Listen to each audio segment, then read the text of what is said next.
Good afternoon, everybody. I'm Bill Brenner, Senior Vice President of Content Strategy here at Cyber Risk Alliance, and I'd like to welcome you to this Cybercast, which is sponsored by Apiro, and I'm delighted to be joined for this session by Peyton O'Neill, Director of Marketing at Apiro, and we're going to be spending the next hour or so talking about optimizing AppSec, taking a deep dive into ASPM's risk-based approach. Some quick housekeeping notes before I turn it over to Peyton. You'll see a series of buttons below us. The one that is second from the right is a handouts button. So if you click on that, Apiro has some great content to share with you that you can grab from there. And I will be keeping an eye out throughout this broadcast for any questions coming from the audience. And we'll ask those once we get to the Q&A portion. But you want to use the two buttons at the left. Either of those are good for asking your questions. And with that, welcome, Peyton. Thank you. Thanks, Bill. Good to see you again after all these years. What Bill said, we are going to be covering ASPM. If you've heard of it, new category. I'm super excited to be here filling in for our CEO who had some flight issues. We're flying all around. I myself am in Chicago for KubeCon. If you're at KubeCon, come say hello, stop by our booth, and I will get started here. So like Bill said, Director of Marketing here. I've been in and around AppSec, cloud security, DevSecOps, DevOps for more or less the last 8-9 years. And really excited to be here at Apiro. I'm going to talk about Apiro a teeny tiny bit here, but really this session is about going through kind of the evolution of application security, what some of those challenges we're seeing are. Spoiler, not taking a risk-based approach, and really defining what we mean when we say risk, really breaking that down. And then how we operationalize that with ASPM. So that's application security posture management. We'll talk about both kind of looking at ASPM as a solution, how to go about operationalizing it, implementing it, even like evaluating different solutions. And also just in general, what questions to ask when you're building an AppSec program with a more of that risk-based lens. And then I'll cover a little bit about Apiro, and then we'll go through questions. So to start us off, and I've been having lots of conversations about this, and this is something that for the last couple of years has rang, I think very, very true in application security and even cloud security as well. The main challenge. So across the development lifecycle, application security especially has tons and tons of processes and tools, threat modeling, secrets detection, open source security, so detecting vulnerabilities and license compliance issues, API security testing and code, container security, SAST, pen testing or bug bounties even, DAST, API security in runtime, even CSPM. So we have all of these inputs, and that's great. You know, we need detection. Automating these detectors is, you know, the sort of foundation of application security as we know it today. Unfortunately, a lot of organizations start thinking about building their AppSec with tools, which, you know, we don't want to do that. It's people, processes, and tools, always that trifecta. But once you have these tools in place or processes in place, the overwhelming burden on application security teams of all these alerts results in tons of lost time triaging them, deduplicating them. At the end of the day, figuring out what to prioritize. You know, it's the age-old challenge of under-resourced application teams, application security teams, outnumbered by developers by, tenfold or whatever the current stat is. And it's not just a burden on AppSec teams, it's also the burden on developers. At the end of the day, they need to be fixing these things. And we tried to sort of solve this with DevSecOps, with shifting security left. Infrastructure as code security in general, IDE plugins, and integrating at the pull request or commit level to give that feedback directly to developers at the right place and the right time. Great in theory. I'm a big proponent of this, but unfortunately, it's also can be, without the right approach, just shifting all of this noise to the developers. And doing that at scale in general is just incredibly hard, especially with cloud native technologies and cloud native application architecture. So we're constantly working on new features, fixing things, adding complete new capabilities or data flows or functionalities to our applications, tons and tons of code changes. And those code changes can result in vulnerabilities that you might detect with your manual processes or tools that we just covered. Well-defined. Obviously, vulnerabilities and misconfiguration secrets, et cetera, are very well-defined. But you might also have just changes that could materially impact your application attack surface. So changing APIs, adding new APIs, all of these things are not necessarily a risk, but they sure could be. And don't have necessarily a straightforward outcome like a vulnerability. A vulnerability, you have to fix it or you accept the risk. But for both of these, you do need to determine what the risk is. And doing this, again, at scale is not as easy as we all pretend it is. So a lot of this conversation is really about understanding, defining risk, so that we can prioritize what to focus on and fix the things that matter to our business, and then trigger the right processes. And being able to do this throughout the development lifecycle in real time, triggering the right processes and workflows at the right time to the right people is like paramount. You can prioritize all you want, but unless it's fully embedded into your team's processes, again, it's people, processes, and tools, you're not going to be able to actually implement change. And then, of course, understanding risk and your application security posture.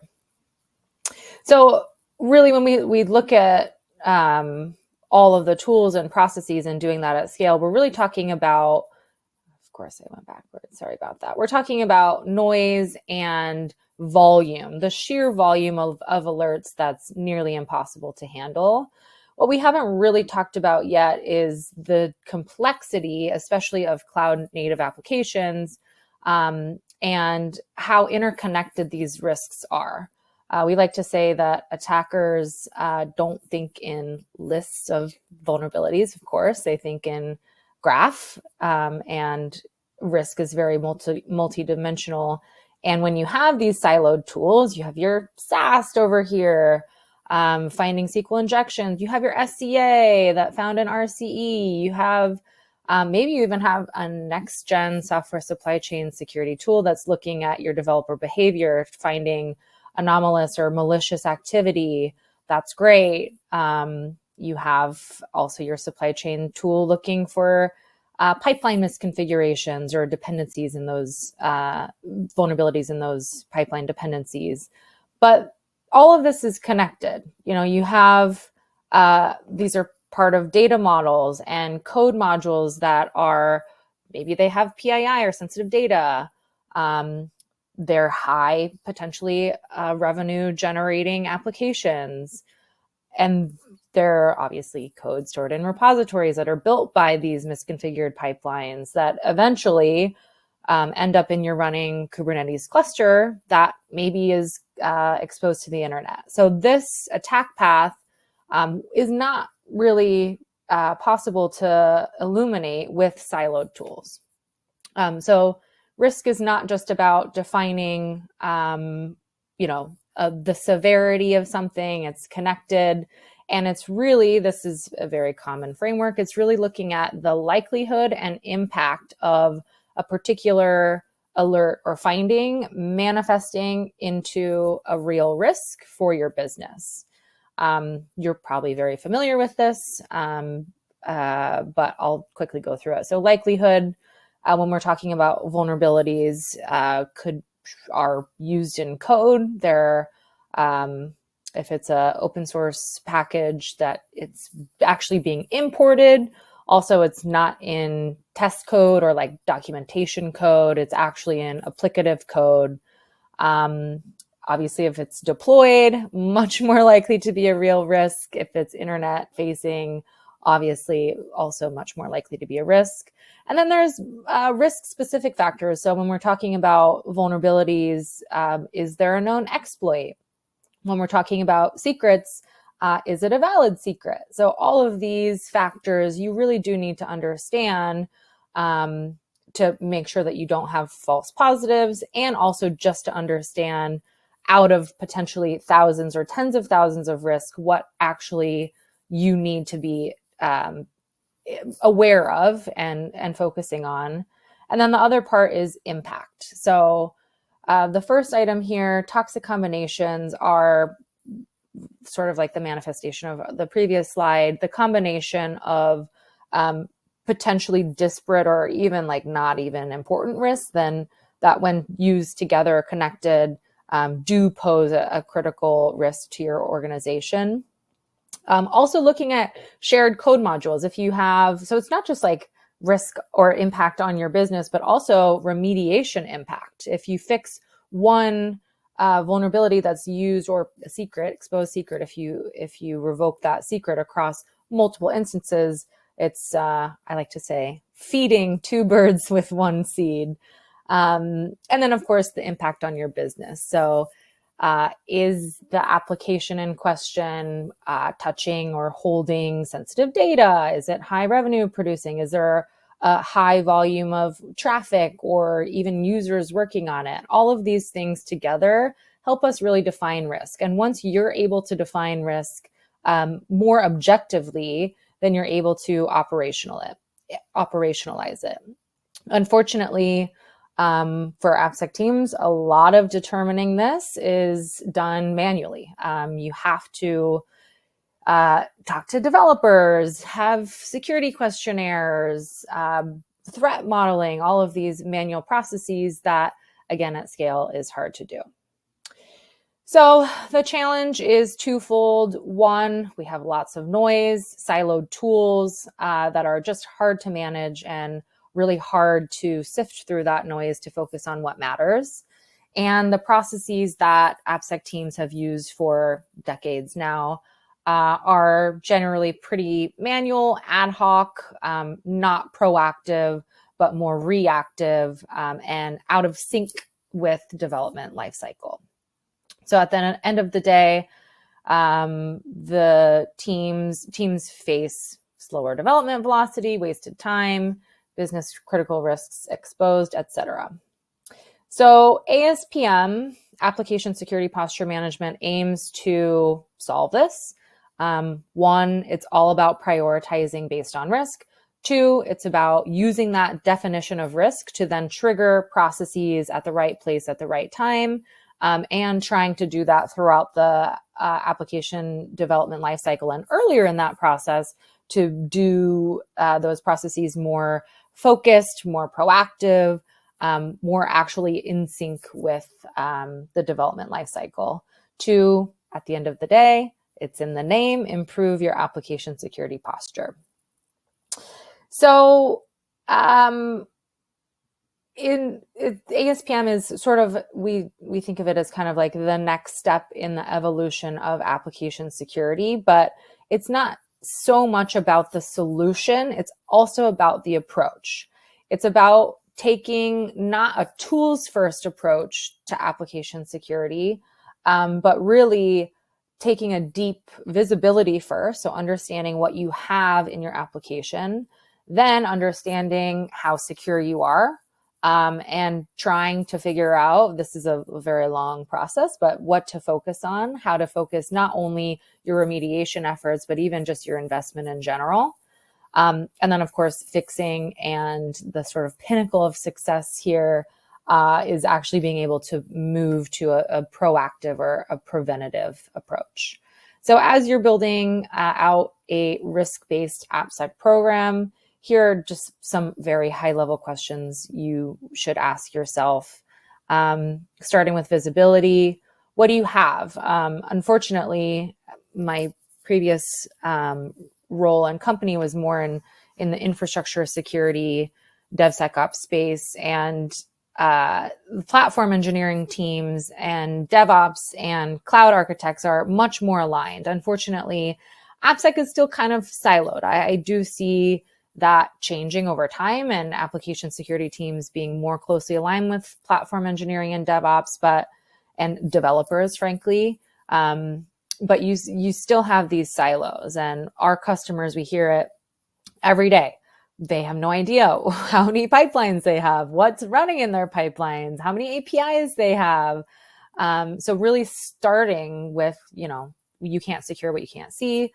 Starting with visibility is really, really important. Both code, what does your code infrastructure look like? And then of that, like what's actually deployed, what's running in production.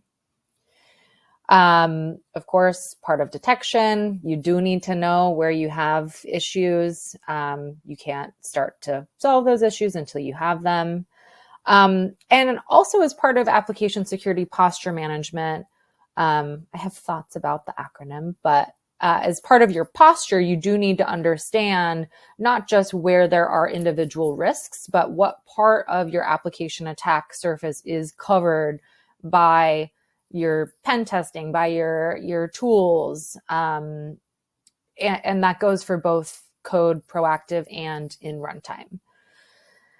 So once you have that sort of foundational visibility, we like to think of visibility, there's value in and of itself, but it's also a means to an end.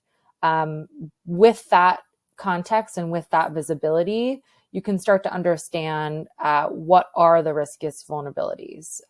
Again, going back to likelihood and impact as the definition of risk. What applications are highest risk? You do need to understand that to understand business impact. And then once you start to answer these questions, you can understand your overall application risk posture and start to have a plan to move forward. SLAs, of course, are important as a guiding principle to strive towards fixing critical issues fast. There's a lot in here. It's having that goal, having the processes in place, having the prioritization to fix the right things and spend less time figuring out what to fix, and being able to work with the right people to get those fixed. So a lot goes into just the infrastructure for processes, whether that you have a tool that helps you do that or it's purely building processes internally.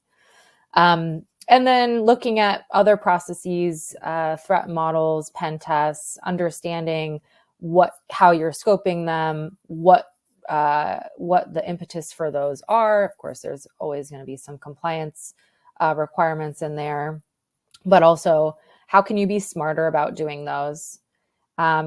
And then who owns risk?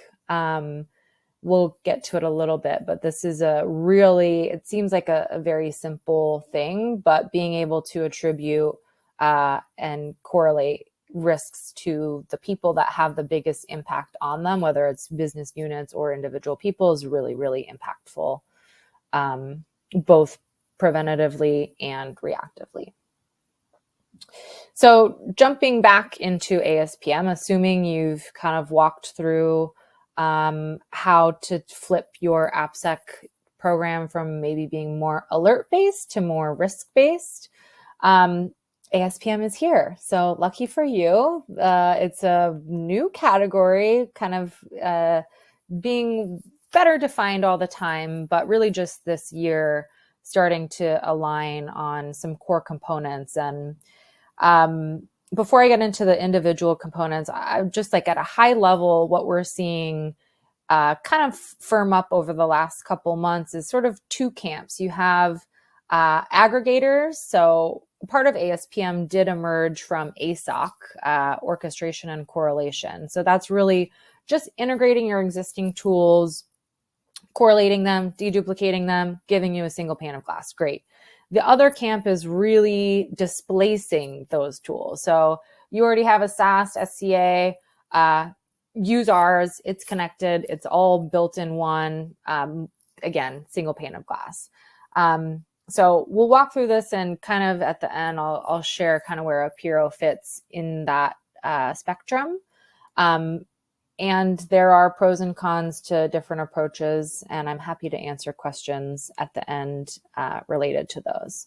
So the first consideration to take when thinking about like a solid ASPM approach for your organization is kind of how it fits into those two camps. So how is it deployed? There's unfortunately many variances already in the ASPM market of how you actually primarily deploy the solution and where it connects across the development lifecycle, from being deployed in pipelines to actually just an integration with your code, and then also how it integrates with your security tools.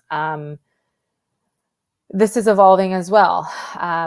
How deep you go and across what types of tools is really important. If you already have, say, a CSPM and that's your source of truth, it's important to connect that into any other security tools.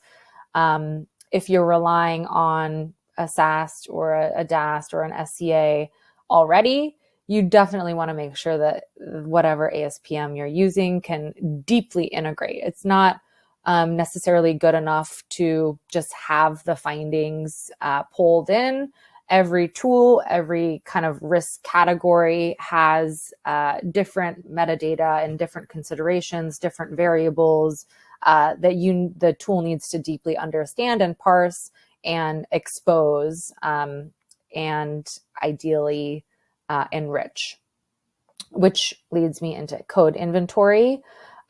So not every ASPM will have a built-in robust inventory of your application at the code level.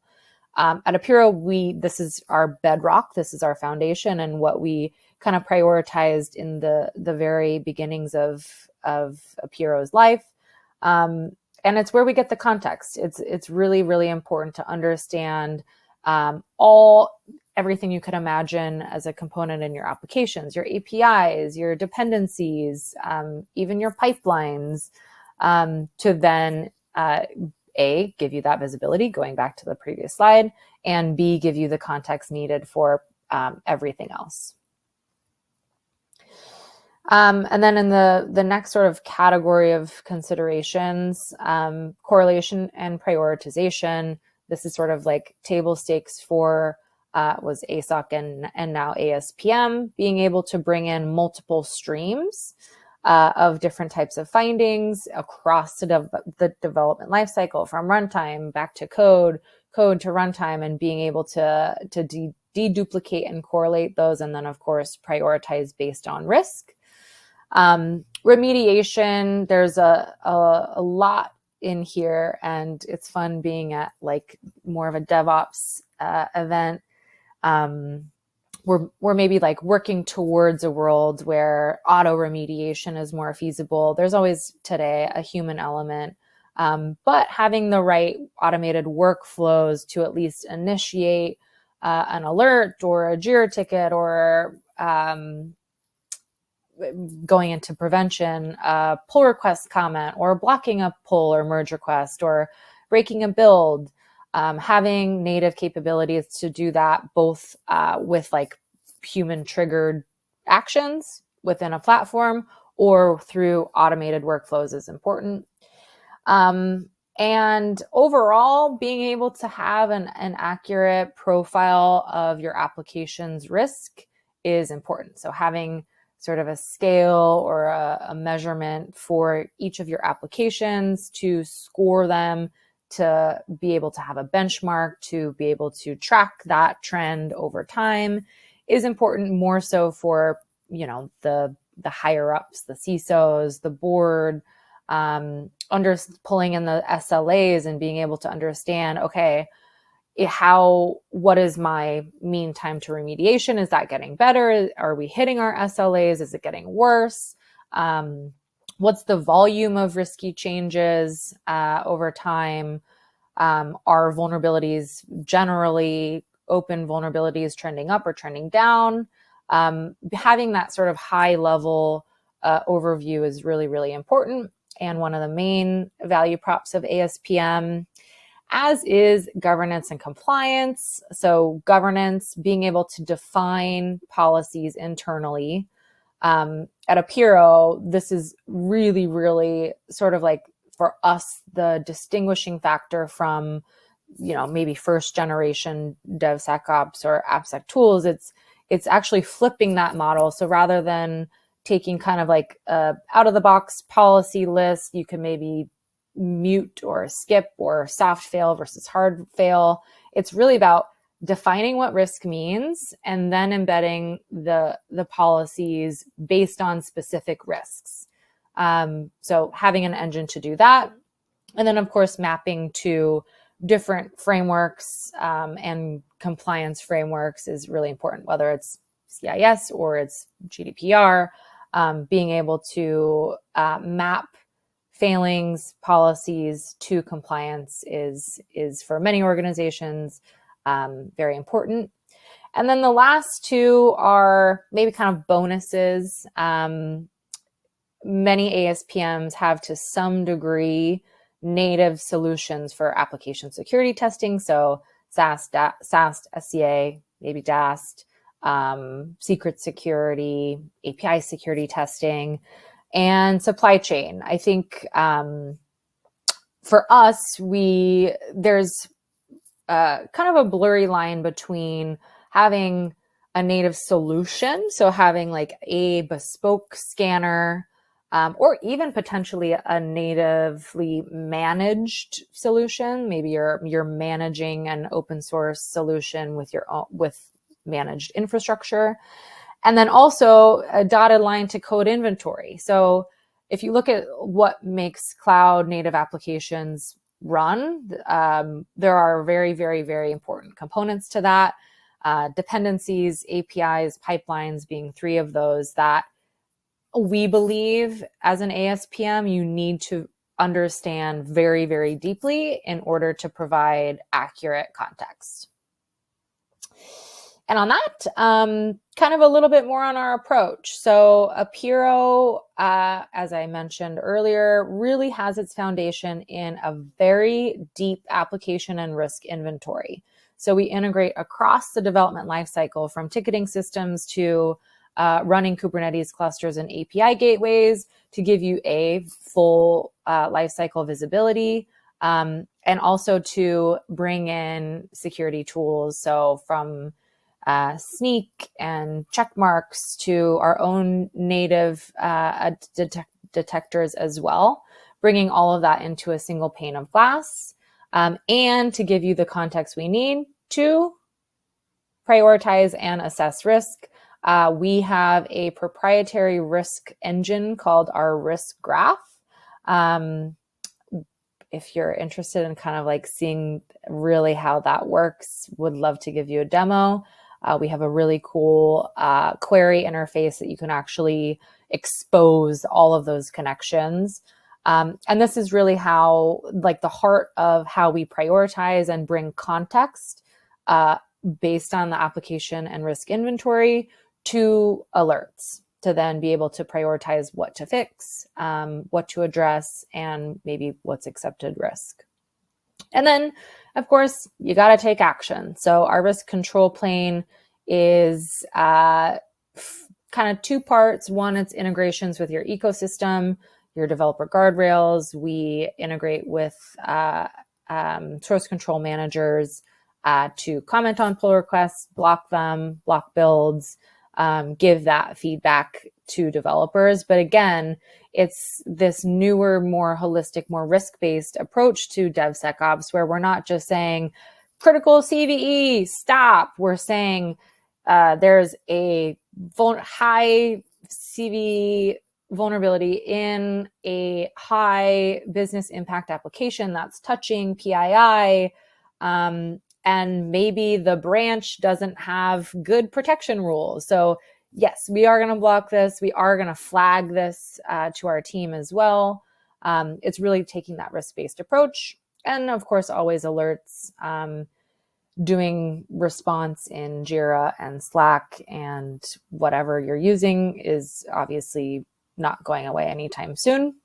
And having it's not really spelled out here, but having the underlying infrastructure and like the workflow engine to facilitate that. And everyone loves a dashboard, being able to see trends and point in time insights of your application security posture, and report on whatever under the sun your board, your CISO wants to see. And the last slide I'm going to end on is really how we get the context. So again, the more successful and the more impactful your ASPM is depends on the level of context, how deep that context goes. So going back to the likelihood and impact model for Apiro, it's from both deep code analysis and runtime context. So we're able to understand if the vulnerability in question is used in code based on deep code analysis. Of course, deployed and internet exposed, we rely on runtime context, so connecting to your Kubernetes clusters. We pull in lots of third-party context, CISA-KEV and EPSS to understand exploitability. Also, like kind of a tangent here, but the deep code analysis also is not just around vulnerabilities, it's around behavior as well. So understanding malicious activity based on anomalous behavior is also an important part of this as well. And then impact, we are using our deep code analysis to understand the connections between issues, whether there are shared vulnerabilities across shared modules, and the business impact. So we look at, in this repo, is there cryptographic keys? Are there passwords? Is there PCI data? Is there any other sensitive data? So what's the activity? Is there a lot of activity in this particular application? Of course, there's like some user input as well. If something is maybe a legacy app that maybe on paper doesn't look like it's high business impact, but it really is, defining that is important as well. So at the end of the day, what does this do for our customers?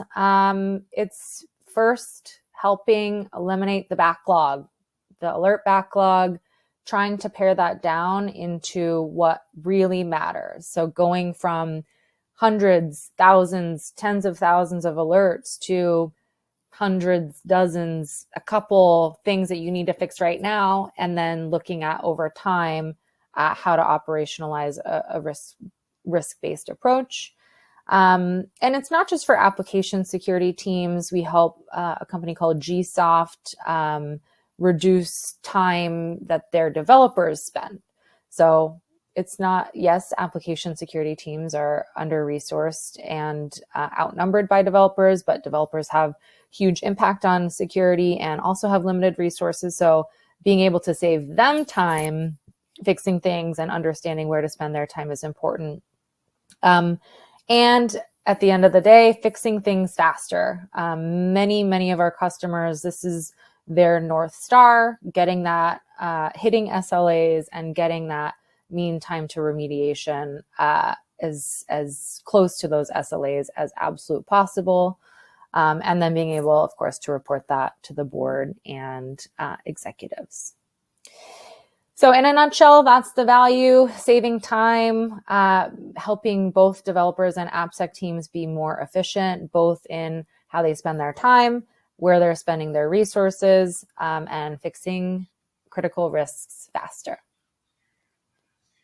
Thank you.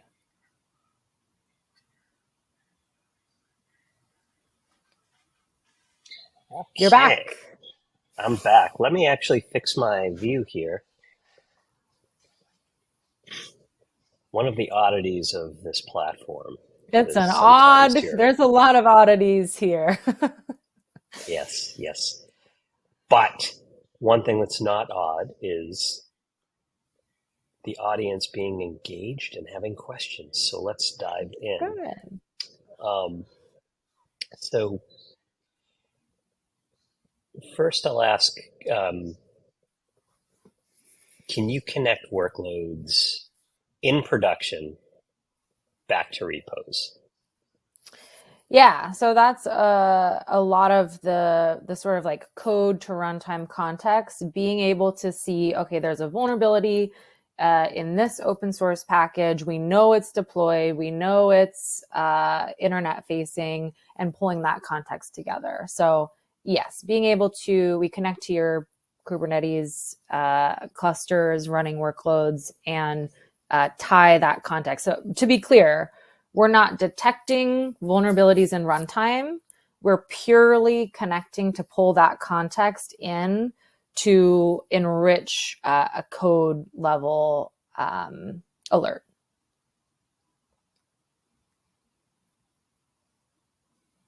If that makes sense and answers the question. We might have lost you, Bill. I don't think I can see questions, but let's see. Okay.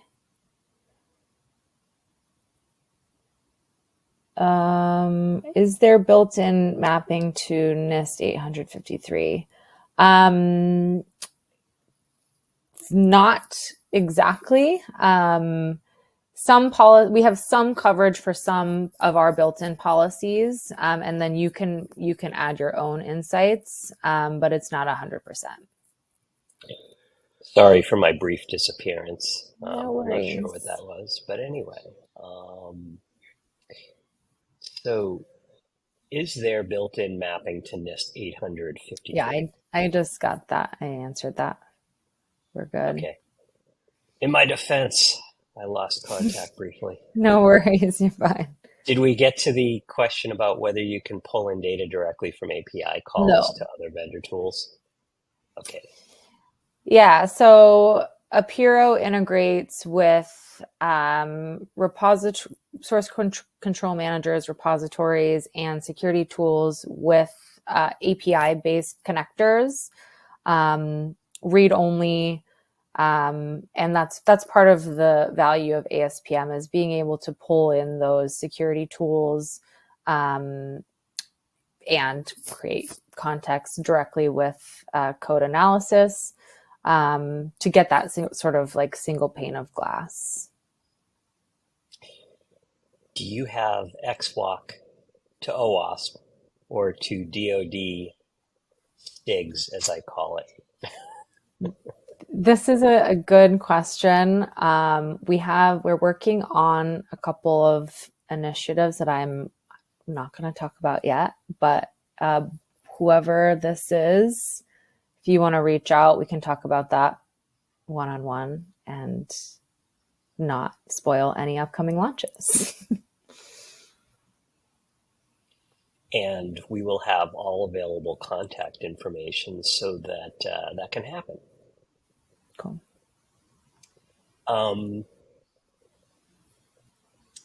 Forgive me if this was already asked. Again, this is from my brief blackout here. Can you pull in data directly from API calls to other vendor tools? Yeah, I think that we covered that one. I think if I understood the question correctly, we do pull in like data via API-based integrations from security tools. So yes. Got it. Are you FedRAMP certified? We are not. We do not work with federal government at this point in time. Okay, great. So I'm checking the other Q&A room just to make sure we're covered before I start asking some of mine. Okay, great. So questions from me. What's the value of having native scanning in addition to integrations with security tools? Yeah, so if you remember at the beginning, I was kind of talking about the two ASPM camps. You have the aggregators and then you have the all native. Apiro is an open platform, so we do integrate with your existing tools, but we also do provide some native scanning, so native detectors for secrets and API security testing, pipeline misconfigurations, things like that.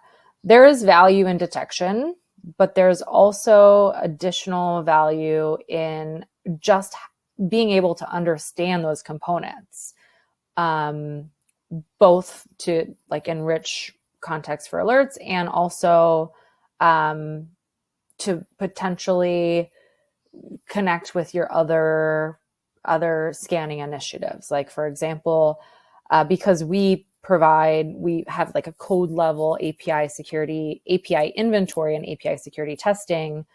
We have a very, very complete picture of your APIs versus like a runtime API solution that relies on network traffic. So once you kind of put those two together, you have a much more complete of picture and sort of coverage of your APIs. So there's sort of a blurry line between detecting risks, and that's the value, and being able to extrapolate and understand your application architecture to understand how things are connected and the impact and the likelihood of risk. So forgive me if this question is a bit repetitive, but just for the sake of getting as crystal clear as we can. Does Apiro track which developers are introducing risks in code? So since security is ultimately a developer's responsibility? Yes. Yeah. Yeah, I mean, that's a huge value prop for us, being able to identify a vulnerability, even like starting to pull in vulnerabilities from your CSPM and correlating that specific code package or line of code back to the main code contributor is like the biggest impact on your remediation cycle. Of course, like at the end of the day, developers are responsible for fixing these things. So if it's faster to find the right person to fix it, it's faster to remediate and improves remediation times over the long haul.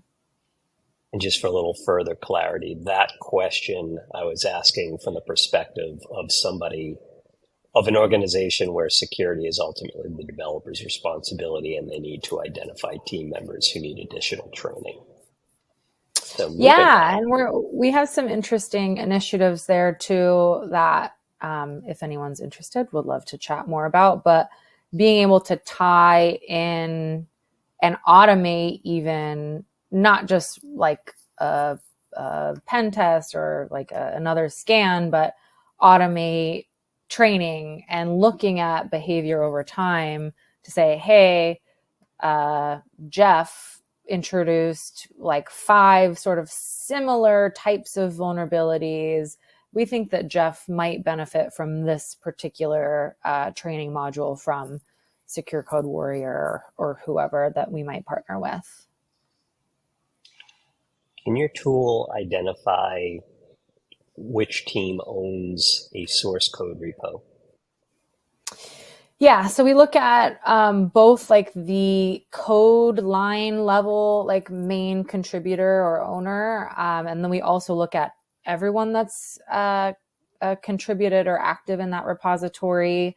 And as part of some upcoming announcements, I know there's like a lot upcoming, but we actually look at permissions within repositories to look at things like, are there admins that have not been active that might need to be right sized, things like that. So yeah, we have a pretty good view of the actual individuals that are contributing, not just to lines of code, but within the repositories themselves.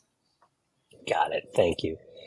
What exactly are business critical risks, and how does ASPM help identify top business critical risks in production right now? Yes. So again, going back to that sort of classic definition of risk, likelihood times impact, being able to understand, like, to the nth degree, the likelihood of a vulnerability, misconfiguration, exposed secret being a real risk, just based on your application architecture, and then the impact on your business based, again, on your application architecture and business impact of individual applications. And that's really what ASPM is all about. Being able to, again, I've said this word a lot today, but it really is about prioritizing based on risk and then taking the necessary action, whether that's fixing or triggering a process. Got it. This one from the audience. Can your tool evaluate if a pipeline or repo has not been used for some time and does not have anything active in production so that we can archive the repo? Yeah, that's an interesting use case that we're starting to see more and more. And it's kind of the inverse of that is one of the insights that we surface as part of our prioritization. So we look at activity, like repository activity, as something that is in active development. So you could kind of like reverse engineer it. So the insight that we give you is in active development. So you could filter out is in active development to identify maybe repositories or, I guess repositories that are not, that are maybe legacy. Totally. Mm-hmm. What part does supply chain security play when it comes to ASPM? Great question. Both from like a technology and even like a culture standpoint, I think that, like, my personal stance is you shouldn't have one without the other. Supply chain security is such an emerging area as well. Also, that is the definition of supply chain security is varied depending on who you talk to. But when you look at like the pipeline security and source control manager security, and open source security, all of those components are so important to how applications are built and deployed today. And just their overall strength is so important to understanding your overall risk and your application security posture, that having them natively as part of your ASPM, or at least the ability to ingest those insights or findings, is really, really important. And as like vendors go deeper on different aspects of supply chain security, I think it's really important, I'll say candidly, for a Piro and for you, if you're looking at ASPMs, to start to think about how to get deeper insights across code, build, deploy into your ASPM as absolutely possible. So how can an organization operationalize ASPM? And you've covered some of this already. Good question, like right at the end. Yeah. So for us, I would say we do take a visibility first approach, and one of the differentiators or value of a Piro is it's relatively quick to get that visibility. So integrating into your source control manager within, depending on the size of your applications and repositories, could be 5 minutes, an hour.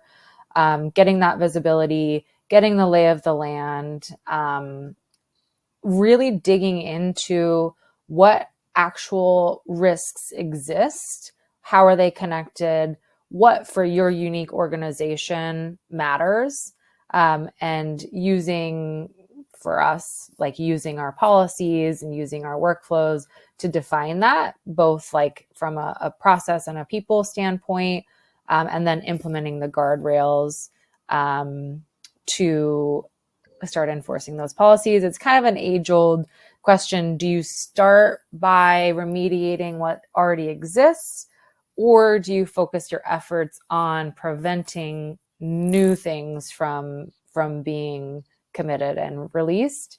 I think that depends on your team and your resources and your priorities, and also what risks exist. Like if you don't have any high critical exploitable vulnerabilities that are internet facing and deployed and touching PII, that like you need to stop everything you're doing and fix right this second, because you already are more advanced in your AppSec program, then maybe you do focus more time on building the processes and building the policies with your development team, with your DevOps team, to prevent things from being released in the future.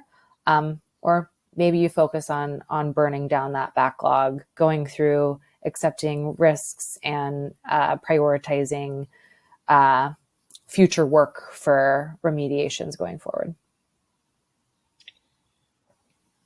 Great. Good place to wrap this up. So Cool, thank you, Peyton. Great to see you again. Thank you to Apiro for sponsoring this episode. And a very big thanks to the audience. A lot of great questions today. Yes, thanks. Thanks for having me. Thank you to the audience. And we know you have lots of things to do during a typical workday, and you still came and spent an hour with us. So thank you for that as well. And until next time, be safe, be well, take care. Take care. Thank you all. Thanks, Bill.